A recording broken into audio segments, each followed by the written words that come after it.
وزیر اعظم کے مشیر انجینئر امیر مقام کہتے ہیں کہ عمران خان وزارت عظمیٰ کے خواب دیکھنے کے بجائے اگر خیبر پختونخوا میں کام کرتے تو آج KPK کی عوام تکلیف میں نہ ہوتی۔ پاکستان کو دشمنوں کے ایجنڈے سے بچانا مسلم لیگ نون کی وراثت ہے۔ پشاور میں تقریب سے خطاب کرتے ہوئے وزیر اعظم کے مشیر کا کہنا تھا کہ ہمارے قائدین اکٹھے ہو کر مشترکہ ہندوستان میں اور انہوں نے یہ ضرورت محسوس کی کہ اس خطے پر مسلمانوں کے لیے علیحدہ مملکت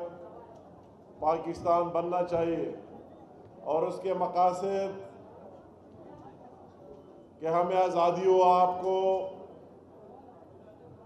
آپ اپنے جذبات کا اظہار کر سکے، آپ کی ڈیولپمنٹ ہو، ترقی ہو اور آپ کی پہچان ہو۔ اس پورے خطے میں، پورے دنیا کے نقشے میں آپ کا پہچان ہو،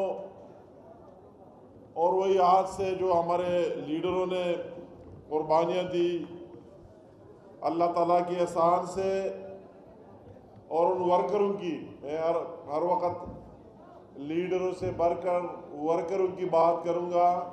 کہ لیڈر بات کرتے مگر اس کو عملی بنانا، امپلیمنٹ کرانا ورکروں کا کام ہوتے ہیں۔ تو ان ورکروں نے ان کا عملی جامہ 14 اگست 1947 میں اس کو عملی جامہ پہنا دیا اور پاکستان مارز وجود میں آیا۔ ہم سب کو بحیثیت پاکستانی یہ سوچ لینا چاہیے کہ جس مقصد کے لیے ہمارے قائدین نے کوشش کی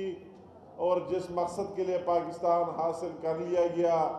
کہ ہم جو بھی پیچھے آتے ہیں، ہمارے جتنے نسلیں آتے ہیں، جتنے لیڈرشپ آتے ہیں، کہ وہ اس میں اپنا حصہ ڈالے اور ایک مضبوط جو ہمارے قائد محمد علی جناح اور علامہ اقبال اور دوسرے قائدین کا خواب تھا کہ وہی پاکستان